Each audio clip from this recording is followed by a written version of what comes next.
The wizard studies में आप सभी लोगों का एक बार फिर से स्वागत है।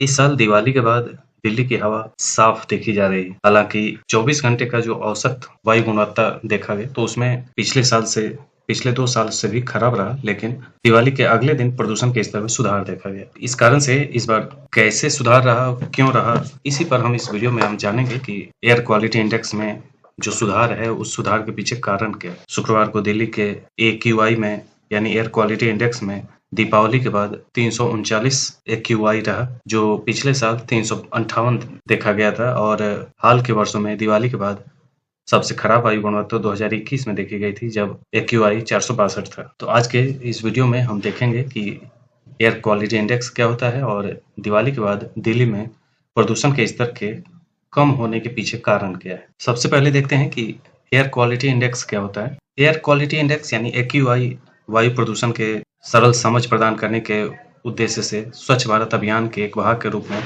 भारत सरकार द्वारा 2014 में AQI की शुरुआत की गई। चिकित्सा शिविरों, पेशेवरों और वायु गुणवत्ता विशेषज्ञों सहित एक विशेषज्ञ समूह ने AQI योजना विकसित करने के लिए IIT कानपुर के साथ सहयोग किया था। AQI विभिन्न प्रदूषकों के जटिल डेटा को एकल संख्यात्मक मान और रंग कोड में परिवर्तित करता है। मापे गए प्रदूषकों में PM10, PM2.5, PM का मतलब होता है पार्टिकुलेट मैटर्स, तो जो कण होते हैं, धूल के कण, तो उन्हीं के आकार के आधार पर PM2.5 और PM10 इसका निर्धारण होता है। इसके अलावा nitrogen dioxide, ozone, carbon monoxide ये सब प्रदूषक के तौर पर शामिल होते हैं।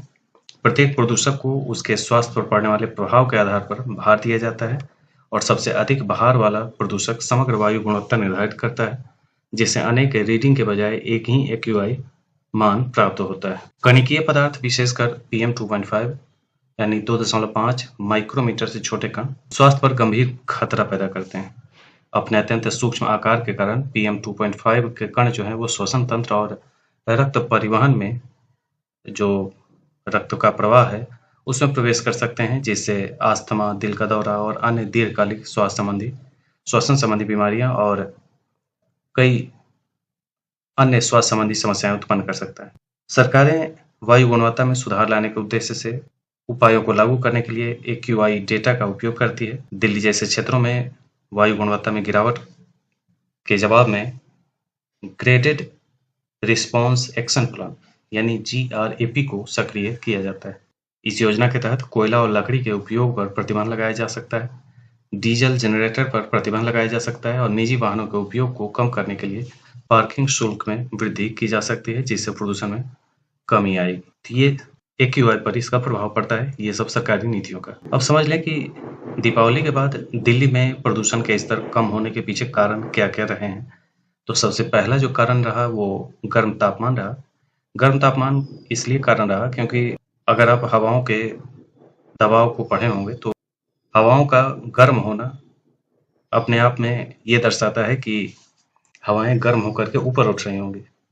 और दिल्ली में जो सबसे बड़ी समस्या होती है, जाड़े के दिनों में प्रदूषण बढ़ा हुआ इसलिए दिखता है क्योंकि ऊंचे ऊंचे मकान, ये बिल्डिंग होने के कारण हवाएं जब ठंडी होती हैं तो नीचे बैठती हैं, और नीचे बैठने पर जो प्रदूषण होगा, प्रदूषण ठंडी हवाओं के साथ मिक्स होकर के वो नीचे की ओर शिफ्ट कर जाएगा और हवाएं जो है नीचे बैठी ही रहेंगी। जाड़े के दिनों में ठंडी हवाएं नीचे बैठ जाती हैं।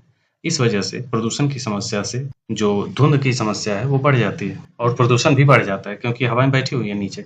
और इस बार जो महीना रहा ये 35.1 डिग्री सी अधिकतम तापमान रहा और 21.2 डिग्री सी न्यूनतम तापमान रहा। अर्थात गर्मी ज्यादा होने के कारण हवाएं ऊपर उठ गई, जिस वजह से प्रदूषण का असर कम देखा गया। इसलिए त्योहार के दिन प्रदूषण के उच्च स्तर के बावजूद दिवाली में वायु की गुणवत्ता में अपेक्षाकृत सुधार देखा गया है। अगर हवाएं ठंडी होती तो प्रदूषकों की सांद्रता वायुमंडल में जो निचले लेयर में है, दिल्ली के शहर के अंदर, उसकी सांद्रता बढ़ जाती प्रदूषकों की, लेकिन गर्म हवा के कारण ऐसा नहीं देखा गया। पिछले वर्ष यही तापमान 27.8 डिग्री सी और 13 डिग्री सी था। इस वजह से हवाएं अपेक्षाकृत ठंडी थी, इसलिए प्रदूषण ज्यादा देखा गया।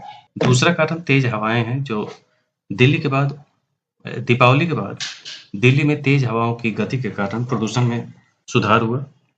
भारतीय मौसम विज्ञान विभाग ने बताया कि पश्चिमी हवाएं 3 से 7 किलोमीटर प्रति घंटे की रफ्तार से चल रही हैं, जो सुबह 9 बजे तक बढ़कर 10 किलोमीटर प्रति घंटे हो गई और दोपहर तक 15 किलोमीटर प्रति घंटे तक पहुंच गई थी। इस वायु गति से पार्टिकुलेट मैटर्स जो हैं वो 2.5 और 10 दोनों के स्तर में कम होने में सहायता मिली है, जो पटाखे के उपयोग और आसपास के राज्यों में पराली जलाने के कारण बढ़ गए थे। उन सब का बहाव जो है वो दिल्ली से बाहर की ओर हो गया। दिवाली के दौरान वायु के गुणवत्ता खराब से बहुत खराब रहने के बावजूद इन वायु परिस्थितियों ने अंततः अगले दिन प्रदूषण के स्तर में कमी लाने में मदद की। तो ये दिल्ली में इस बार प्रदूषण हुए, लेकिन अगले दिन जो सुधार देखा गया उसके ये सारे कारण रहे। इसलिए अगले एग्जाम, किसी भी एग्जाम में, खास करके यूपीएससी और उत्तर प्रदेश लोक सेवा आयोग के किसी भी एग्जाम में, खास करके उत्तर प्रदेश लोक सेवा आयोग के जो अपर एग्जाम है उनमें विशेष तौर पर इससे सवाल पूछे जा सकते। तो ये था आज का अपडेट। इसी रंग के अपडेट के साथ हम फिर मिलेंगे। आज के लिए इतना ही। धन्यवाद।